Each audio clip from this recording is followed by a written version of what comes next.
Kita lanjutkan kajian kita, masih membahas kitab Minhaj Al-Firqatin Najiyah, dan kita masih membahas bab tentang fenomena kesyirikan, dan kita masuk pada poin yang ke-8, berhukum dengan selain yang diturunkan Allah Subhanahu wa ta'ala.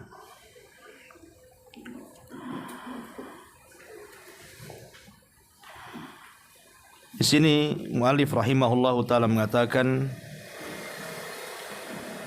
mengambil hukum selain yang diturunkan Allah adalah kesyirikan, seperti menentukan hukum dengan perundang-undangan yang dibuat oleh manusia yang sangat bertentangan dengan Al-Quran Karim dan juga hadis yang sahih,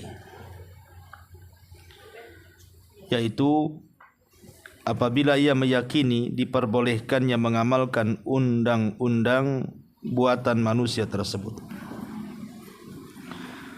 Termasuk di dalamnya adalah fatwa yang dikeluarkan oleh sebagian syekh yang bertentangan dengan nas-nas Al-Quran dan hadis sahih, seperti fatwa dihalalkannya riba, padahal Allah jelas-jelas memaklumkan perang terhadap para pelakunya.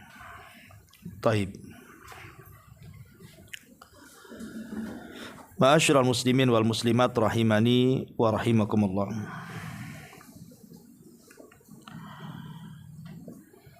Pada poin yang ke-8 ini ada beberapa faedah yang kita akan petik. Kenapa kemudian berhukum dengan selain hukum Allah Subhanahu wa ta'ala bisa menyeret kepada kesyirikan? Pertama, kita akan bahas pentingnya kita tunduk kepada syariat yang diturunkan kepada kita. Kalau kita melihat Al-Quranul Karim, banyak ayat-ayat yang memerintahkan kita untuk berhukum kembali kepada hukum Allah Subhanahu wa ta'ala dan juga Rasulnya. Contoh saja, kita bisa baca surah An-Nisa ayat 65. Allah Subhanahu wa ta'ala mengatakan, fala wa rabbika la yu'minun hatta yuhaqqimuka fima syajara bainahum thumma la yajiduna fi anfusihim harajan mimma qadaita wa yusallimu taslima. Maka sekali-kali demi Rabbmu mereka tidak dinyatakan beriman sampai mereka berhukum kepadamu terhadap apa yang mereka perselisihkan di antara mereka. Kemudian tidak dapat di dalam hati-hati mereka keberatan terhadap apa yang kau putuskan, dan mereka menyerahkan sepenuhnya. Ayat ini ada asbab nuzulnya. Jadi di zaman Nabi SAW ada seorang sahabat namanya Zubair Ibn Awam radhiyallahu an, berselisih dengan seorang laki-laki dari Ansor. Lah, Ansor ini salah satu sahabat yang pernah ikut perang Badar. Lah, kebetulan Zubair dan sahabat Ansor ini punya tanah berdekatan, yang satu di atas, yang satu di bawah. Lah, Zubair itu yang di atas, milik orang Ansor ini di bawah. Ketika kemudian hendak mengairi kebunnya, otomatis kan harusnya diairi dari atas dulu baru ke bawah. Tapi orang Ansor ini tidak mau. maunya air itu dialiri ke kebun dia dulu. Terserah setelahnya diairi ke siapa, entah ke Zubair, entah ke siapa. Tapi Zubair pun tak mau. Dia mengatakan tidak bisa. Air ini harus diairi ke ladangku dulu. Akhirnya kemudian cekcoklah dua sahabat ini, antara Zubair dan seorang sahabat dari Ansar ini. Sampailah kemudian masalah ini kepada Nabi SAW. Maka Nabi SAW mengatakan, isqi hadiqata Zubair, isqi ya Zubair, thumma hbisil ma hatta yarji'a ilal jidr. Kata Nabi SAW, kalau begitu airi dulu punyamu wahai Zubair, sampai penuh kebun. Baru setelah itu kemudian air itu dialirkan ke kebun saudaramu Ansar itu. Tiba-tiba kemudian orang Ansar tak terima nih. Marah dia dan mengatakan, ya Rasulullah, angkana ibnu ammatika. Apakah karena Zubair itu anak daripada pamanmu sehingga kau mendahulukan Zubair daripada aku, katanya. Maka Nabi SAW marah, ya, karena keputusannya tidak dihargai orang Ansar ini, dan menuduh bahwa Nabi SAW ketika memutuskan karena hubungan kekerabatan. Karena Zubair itu anak pamannya, sehingga orang Ansar mengatakan, apa gara-gara dia anak pamanmu kau dahulukan dia dan belakangkan aku, seolah-olah mengatakan seperti itu. Maka Nabi SAW marah, kemudian mengatakan, ya Zubair, cepat airi kebunmu, kemudian tahan kalau sudah penuh. Akhirnya kemudian Zubair pun melaksanakan perintah Nabi SAW. Setelah penuh baru diairkan ke kebun orang Ansar itu. Maka dari sini turun ayat ini nih, fala wa rabbika la yu'minu. Sekali-kali demi Rabbmu mereka tidak dinyatakan sempurna imannya, hatta yuhaqqimuka, sehingga mereka bisa menjadikan dirimu wahai Muhammad sebagai pemutus, sebagai hakim, fima syajara bainahum, terhadap apa yang mereka perselisihkan, thumma la yajiduna fi anfusihim haraja, sampai mereka tidak ada keberatan dalam hati-hati mereka, mimma qadaita wa yusallimu taslima, terhadap apa yang kau putuskan, dan mereka menyerahkan sepenuhnya kepada putusan Nabi. Begitulah Allah Subhanahu wa taala memperkuat keputusan Nabi SAW bahwa kita dipaksa untuk taslim. Apapun kondisinya, harus betul-betul menyerahkan ketundukan kita kepada hukum Allah dan hukum Rasulnya.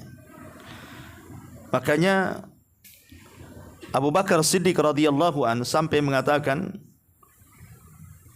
lastu tarikan syai'an kana Rasulullah sallallahu alaihi wasallam ya'malu bihi illa amiltu bi,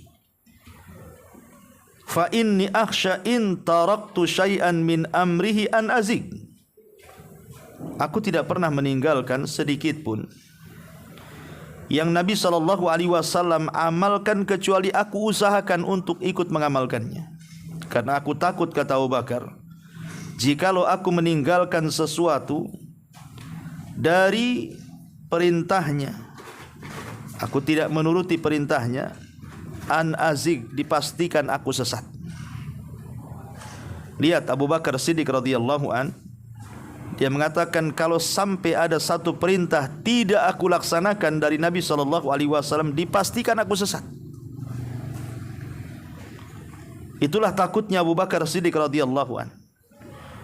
Makanya hampir seluruh para sahabat Nabi SAW adalah percontohan bagaimana mereka, ketundukan mereka kepada syariat luar biasa.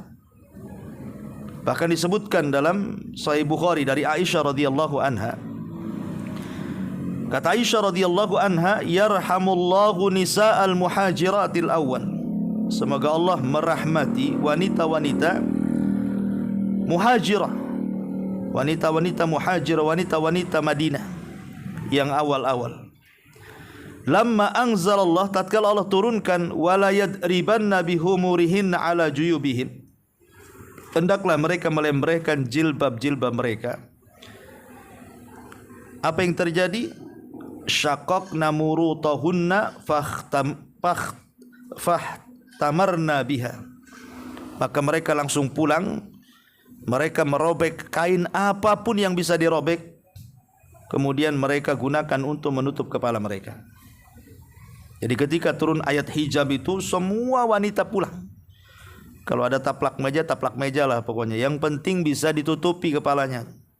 Gorden disobek. Yang penting mereka bisa menutup aurat mereka.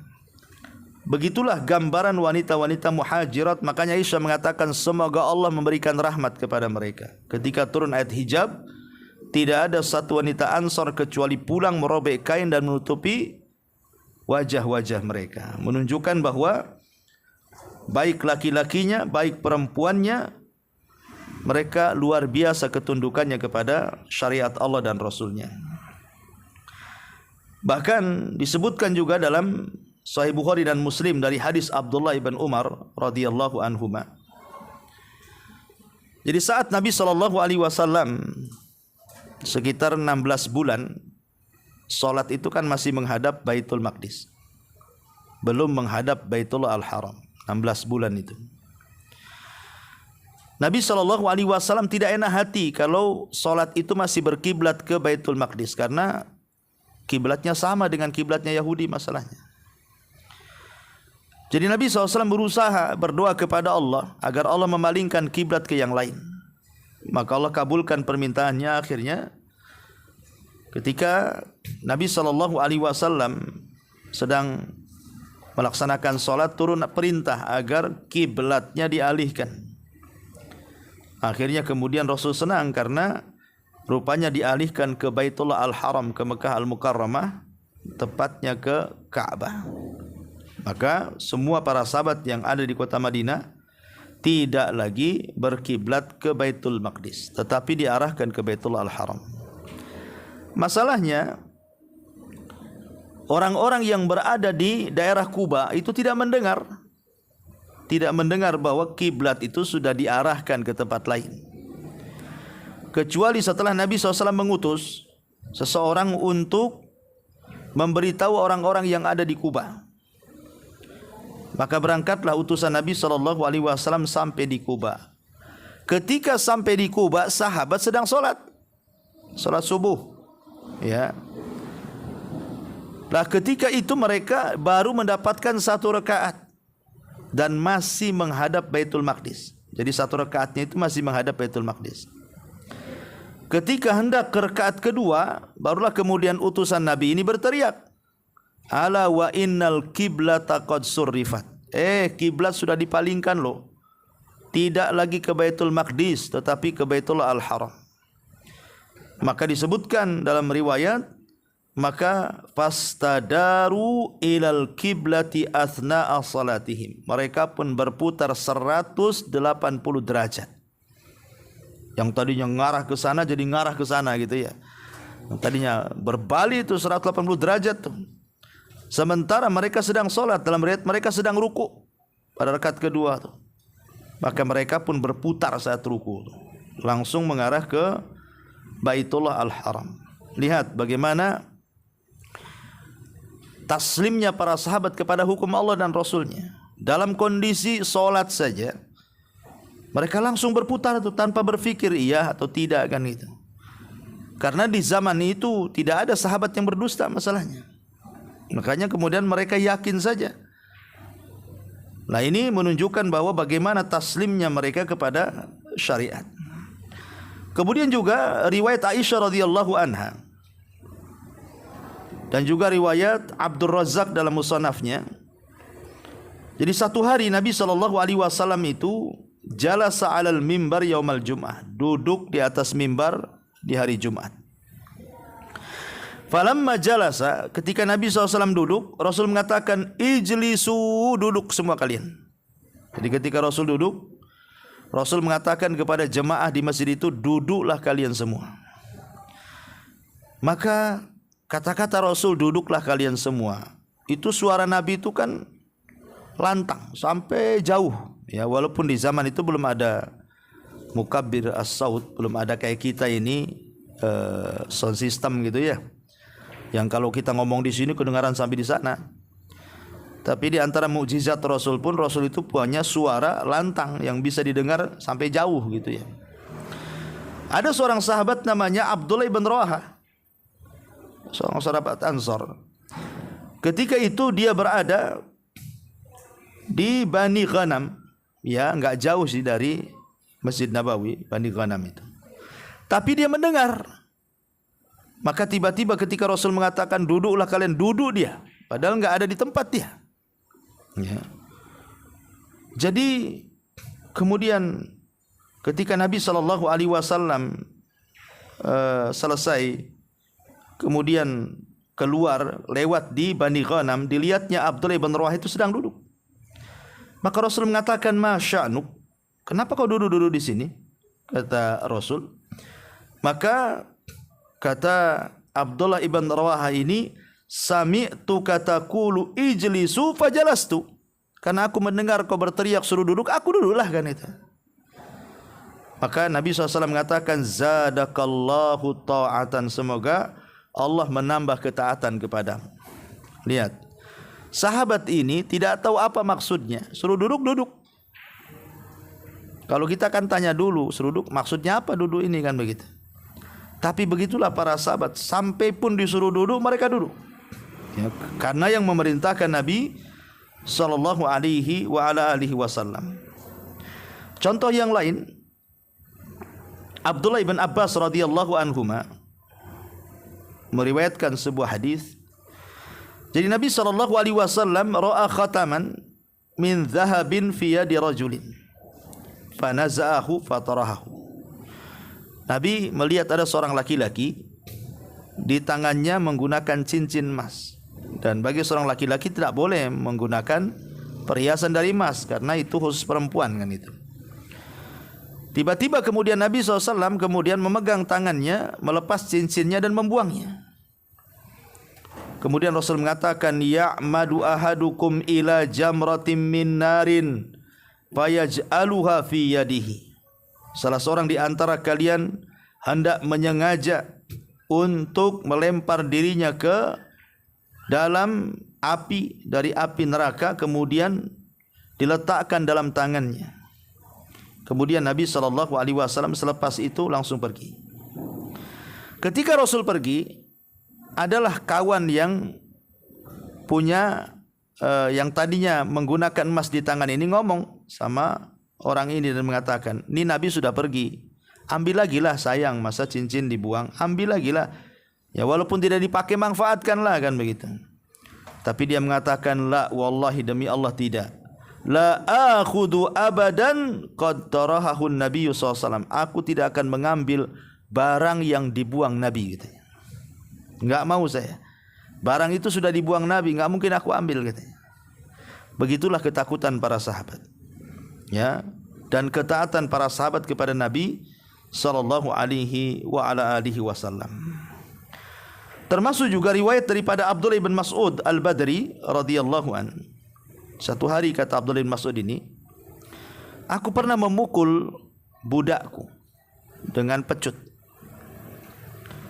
Tiba-tiba aku mendengar suara dari belakangku, 'I'lam ya Aba Mas'ud, Abu Mas'ud, hati-hati.' Jadi ketika dia memukul budaknya, tiba-tiba ada suara dari jauh, 'Aba Mas'ud, hati-hati. Jangan kau pukul budak itu,' katanya. Lah ketika itu karena kondisi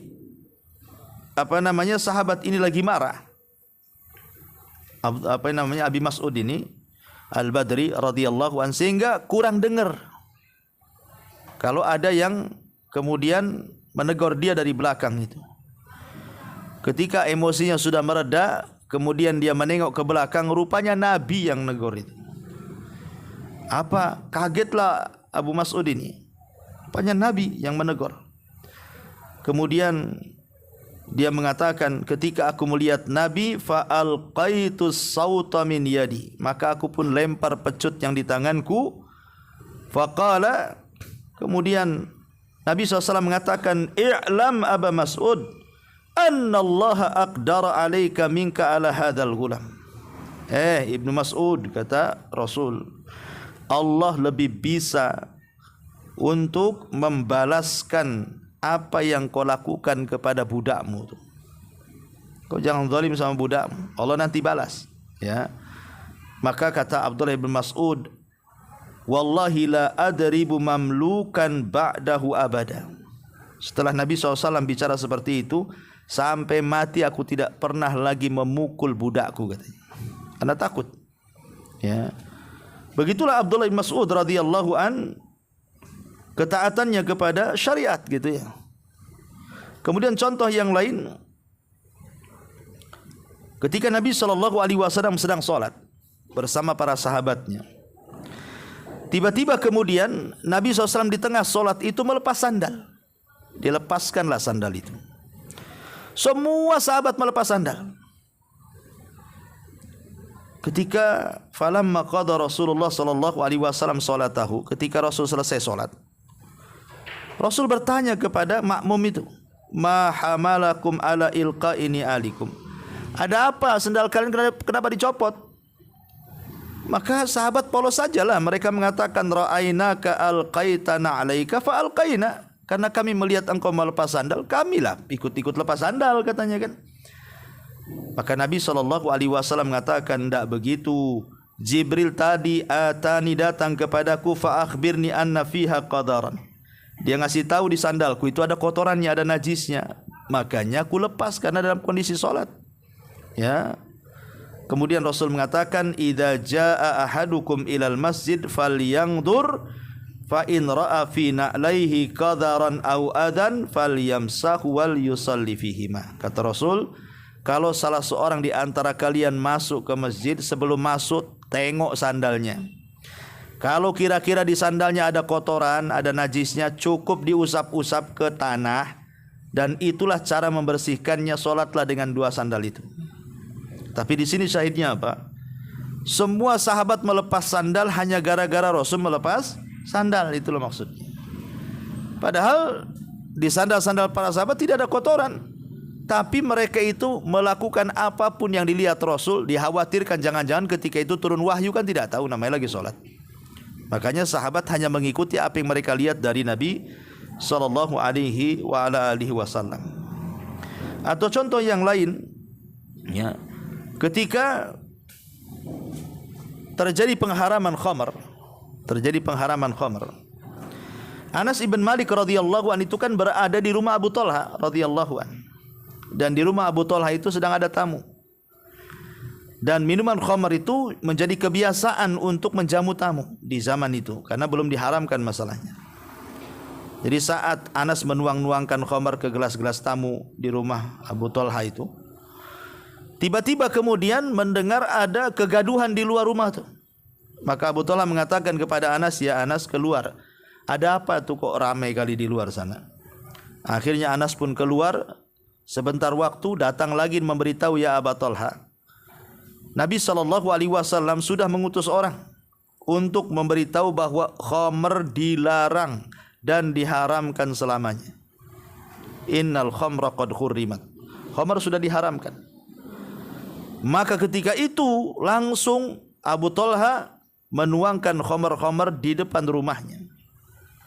Dan dilihatnya seluruh orang-orang Ansor masuk ke dalam rumah, kemudian mengambil khamr mereka dan menuangkan di depan rumah mereka. Sampai perawi hadis mengatakan, hatta salat syawari'ul Madinah. Sampai gang-gang kota Madinah itu banjir gara-gara khamr dituangkan itu. Ya, karena diharamkan masalahnya.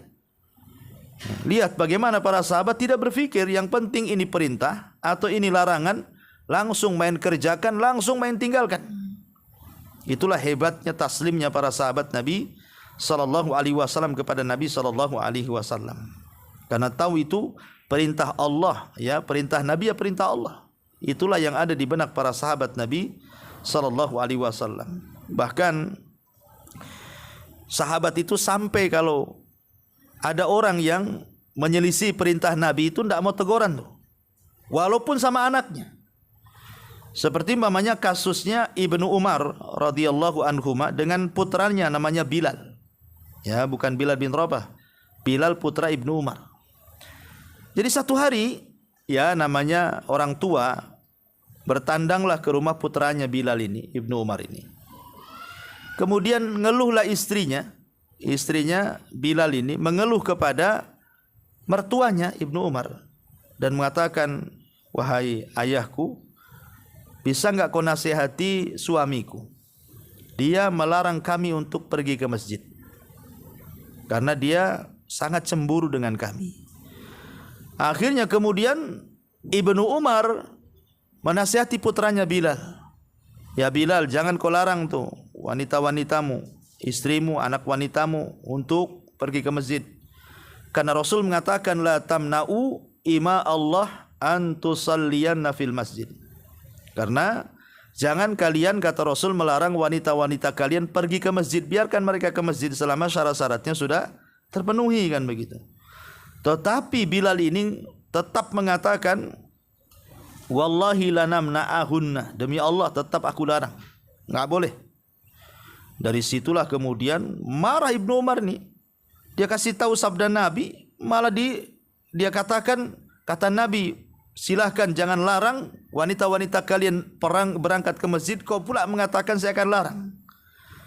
Maka kata Ibnu Umar, uhadditsuka an Rasulillah sallallahu alaihi wasallam wa taqulu ana lanamna'uhunna wallah la ukallimuka abada. Dia mengatakan, aku ceritakan ini dari Nabi loh, kau katakan aku akan larang, demi Allah aku tidak akan bicara dengan kamu selamanya, katanya. Lah ini kan bapak dengan anak tuh.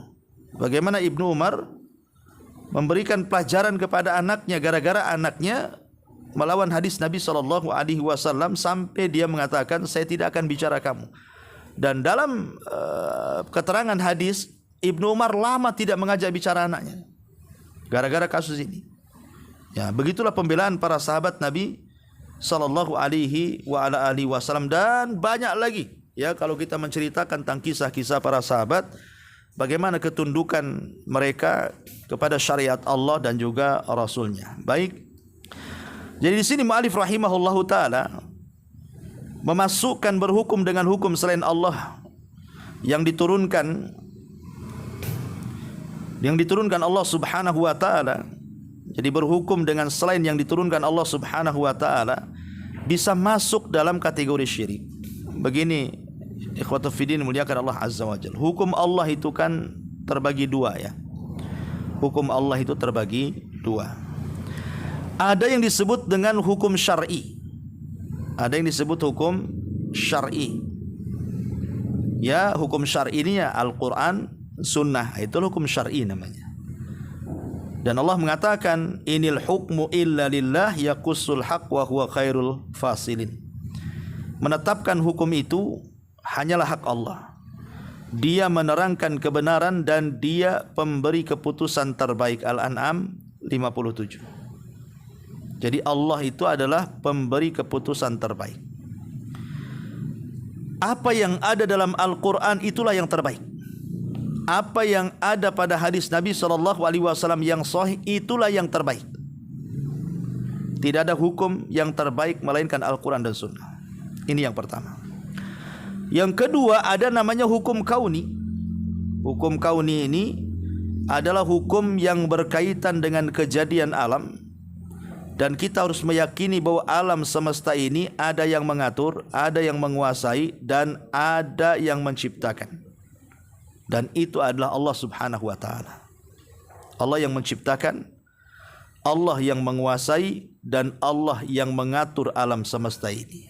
Itu disebut hukum kauni. Ya, sehingga jangan sampai kemudian terpikir bagi kita ada wilayah-wilayah tertentu di permukaan bumi ini dikuasai selain Allah, diatur oleh selain Allah, dimiliki oleh selain Allah. Tidak ada, bahkan badan kita itu milik Allah. Jangan cerita langit bumi, badan kita juga milik Allah. Karena ada sebagian orang yang meyakini, oh gunung ini pemiliknya, laut ini Nyi Roro Kidulnya, ini gitu kan. Nah itu kan tidak bisa seperti itu. Ini menyalahi hukum kauni namanya. Ya. Makanya Allah mengatakan dalam surah Ar-Ra'd ayat 41 itu, wallah yahkumu la mu'aqqiba li hukmihi wa huwa sari'ul hisab. Dan Allah menetapkan hukum menurut kehendaknya, tidak ada yang dapat menolak ketetapannya, dan Dia maha cepat perhitungannya. Taib. Ya. Ma'asyiral muslimin wal muslimat rahimani wa rahimakumullah. Di dalam Al-Qur'an surah An-Nisa ayat 60 sampai 62. Ini inti pembahasannya. Allah Subhanahu wa taala berfirman, "Alam tara ilal ladzina yaz'umuna annahum amanu bima unzila ilaika wa ma unzila min qablik. Yuriduna an yatahakamu ila taghut wa qad umiru an yakfuru bih wa yuridu syaitan an yudillahum dhalalan ba'ida." Tidakkah engkau wahai Muhammad memperhatikan orang-orang yang mengaku bahwa mereka telah beriman kepada apa yang diturunkan kepadamu dan kepada apa yang diturunkan sebelummu, tetapi mereka masih menginginkan ketetapan hukum kepada tauhid, padahal mereka telah diperintahkan untuk mengingkari tauhid itu, dan syaitan bermaksud menyesatkan mereka dengan kesesatan yang jauh sekali. Taib. Dalam ayat ini ada kalimat tauhid. Apa itu tauhid? Imam Malik rahimahullahu taala mengatakan tauhid adalah ma'ubida min dunillah. Segala apa yang disembah selain Allah itu disebut tauhid. Pokoknya kalau ada sesembahan selain daripada Allah Subhanahu wa taala yang disembah, itulah tauhid, kata Imam Malik. Ya. Dan Imam Ibnul Qayyim rahimahullahu taala lebih rinci lagi, mengatakan kullu ma tajawaza bihil abdu haddahu min ma'budin au matbu'in au muta'. Segala sesuatu yang seorang hamba melampaui batas kepadanya dalam hal satu yang disembah, dua yang diikuti, tiga yang ditaati. Pokoknya kalau melampaui batas ya, terlampau berlebihan dalam menyembah, dalam mengikuti dan mentaati, kata Imam Ibnul Qayyim rahimahullahu taala, itulah disebut tauhid.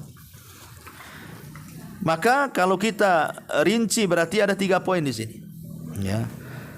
Pertama, menyembah sesuatu secara berlebihan. Menyembah sesuatu secara berlebihan. Kalau sampai kemudian menyembah sesuatu secara berlebihan, seperti umpamanya menyembah zat yang mati atau zat yang hidup lah. Kalau yang mati seperti menyembah batu, menyembah pohon, menyembah kuburan dan begitu seterusnya kan, zat-zat yang mati. Atau zat yang hidup seperti menyembah malaikat, menyembah nabi, menyembah ini, menyembah itu kan gitu ya. Ya. Maka ini bisa sampai kepada menjadikan sesembahan itu tauhid. Kalau seandainya dia menyembah sesuatu secara berlebihan. Karena tidak ada yang disembah kecuali Allah. Berarti ketika dia menyembah selain Allah, berarti dia menyembah berlebihan namanya. Karena tidak boleh menyembah kecuali kepada Allah. Ketika diselewengkan penyembahan kepada selain Allah, berarti dia sudah berlebihan dalam menyembah, melintasi batas sesembahan kepada Allah Subhanahu wa taala diberikan kepada selain Allah Azza wa Jalla. Ini yang pertama. Yang kedua, mengikuti secara berlebihan. Kalau tadi menyembah, sekarang mengikuti secara berlebihan. Di antaranya seperti ya tadi, undang-undang yang bertentangan dengan syariat. Mengikuti undang-undang yang berlebihan, padahal undang-undang itu menyelisihi Al-Quran dan Sunnah. Makanya dahulu di zaman Ibnu Taimiyah rahimahullahu taala, kita tahu bahwa tentara Tatar itu kan pernah menguasai kaum muslimin. Tentara Tatar itu Mongol. Ya, rajanya namanya Genghis Khan ketika itu. Lah Genghis Khan ini ketika berkuasa, karena tentara Tatar kan sempat menguasai kaum muslimin di zaman itu, membuat undang-undang Genghis Khan ini. Yang undang-undang itu disebut Ilyasik namanya. Ilyasik ini kumpulan dari seluruh ajaran Islam, ajaran Yahudi, ajaran Nasrani, ajaran macam-macam itu dikumpulkan jadi satu sama jenis Khan ini. Kemudian dijadikan undang-undang negara. Ya dia pikir itu cocok gitu ya. Makanya ketika itu para ulama bangkit. Para ulama di zaman itu bangkit dan mengatakan kepada kaum muslimin tidak boleh mengikuti ajaran jenis Khan ini. Karena jenis Khan ini mau mencampurkan seluruh ajaran jadikan satu undang-undang. Makanya ditentang para ulama di zaman itu. Ya, karena kalau sampai kemudian mengikuti ajaran Genghis Khan ini, maka mereka menganggap ini ajaran togut. Kenapa? Karena bercampur baurnya hak dengan batil di dalamnya itu. Ulama bangkit di zaman itu. Ini yang kedua. Yang ketiga, mentaati yang berlebihan. Mentaati yang berlebihan. Seperti ulama atau pemerintah menghalalkan yang diharamkan, atau sebaliknya kemudian diterapkan dalam undang-undang kemudian kita ikuti, maka nggak boleh. Ya, seperti contohnya pemerintah menghalalkan riba, ya tidak bisa kita ikuti. Riba haram. Menghalalkan zina, ya tidak bisa, itu diharamkan Allah. Ya, jadi kalau sampai mentaati sesuatu yang berlebihan, sampai menghalalkan yang haram atau mengharamkan yang halal, ini masuk dalam kategori contoh-contoh tagut tadi.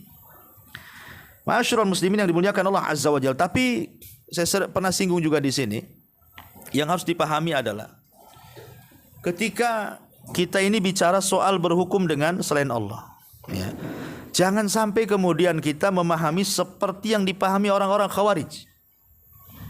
Orang-orang Khawarij, mereka menganggap bahwa hukum dengan selain Allah itu, berhukum dengan hukum selain Allah itu main kafir. Orang Khawarij itu, mereka mengkafir-kafirkan orang yang berhukum selain hukum Allah Subhanahu wa taala. Dikeluarkan dari Islam dan kalau mati masuk neraka dan tidak akan pernah keluar. Itu orang-orang Khawarij itu. Yang kita kenal di negeri kita diadopsi orang-orang teroris. Ya, kenapa mereka melakukan anarkis sampai melakukan bom bunuh diri dan mentogut-togutkan pemerintah, mengkafir-kafirkan pemerintah. Akhirnya bukan hanya pemerintah, semua yang dukung pemerintah kafir. Jadi yang enggak kafir dia saja. Itu tidak benar, ya. Karena kalau kita melihat kepada penjelasan para ulama, hukum asal berhukum dengan selain Allah itu tidak sampai kufur akbar. Hukum asalnya, ya. Jadi hukum asal berhukum dengan selain Allah itu tidak sampai kufur akbar yang mengeluarkan dari Islam, tidak. Hukum asalnya itu kufur asghar saja itu. Jadi ketika Allah Subhanahu wa taala mengatakan wa man lam yahkum bima anzalallah fa ulaika humul kafirun. Barang siapa yang berhukum dengan hukum selain Allah dia kafir. Maksud kafir di sini bukan kafir keluar dari Islam, tetapi kafir di sini adalah kufrun duna kufrin. Kafir tapi tidak kafir alias fasik. Kalau dengan bahasa lain tidak sampai kufur akbar tapi kufur asghar. Karena kufur akbar itu kan keluar dari Islam. Kalau kufur asghar kan tidak. Jadi hukum asal berhukum dengan selain Allah itu bukan kufur akbar, bukan keluar dari Islam, tidak, tetapi hanya sebatas fasik saja. Mana dalilnya? Dalilnya karena ada perkataan seorang tabi'in, Abdullah ibn Syakik, mengatakan, maka sahabatu yarawna syai'an minal a'mali tarokahu kufrun atau tarkuhu kufrun ghairu shalah. Tidaklah para sahabat memandang satu amalan yang kalau ditinggalkan sampai bisa kufur, keluar dari Islam, kecuali sholat. Jadi yang dipandang keluar dari Islam itu kalau sampai ditinggalkan, sahabat hanya menyebutkan satu amalan saja. Apa itu? Sholat. Berarti kalau seandainya meninggalkan selain sholat, umpamanya zakat, haji, puasa, berarti tidak sampai kufur. Karena di sini kata Abdullah ibn Syakik, dia mengatakan, ya, tidaklah para sahabat memandang satu amalan jika ditinggalkan menjadi kufur kecuali solat. Berarti selain solat tidak masuk di sini. Lah berhukum dengan hukum selain Allah itu berarti masuk juga selain solat. Berarti hukum asalnya berhukum dengan hukum selain Allah itu tidak sampai kafir, karena yang sampai kafir itu hanya sholat saja. Itu maksudnya. Ya, maka dari sini kata para ulama, berhukum asal hukum selain Allah itu tidak sampai kufur akbar, tetapi hanya kufur asghar saja. Apalagi surah Al-Maidah 44 tadi yang dikatakan barang siapa yang berhukum dengan selain hukum Allah dia kafir, maka ijma kesepakatan ahli tafsir mengatakan bahwa yang dimaksud kafir di sini bukan keluar dari Islam, tetapi kufrun duna kufrin alias fasik. Sebagaimana dikatakan oleh Abdullah ibn Abbas radhiyallahu anhuma, dia mengatakan laisa bil kufri alladhi yadhhabuna ilaihi annahu laisa kufran yang atau yang kilu anil millah, walakin al murad kufrun duna kufrin. Kata Abdullah ibn Abbas, maksudnya Al-Maidah 44 itu bukan kekufuran yang mengeluarkan dari Islam, tetapi maksudnya kufur di bawah kufur, maksudnya fasik.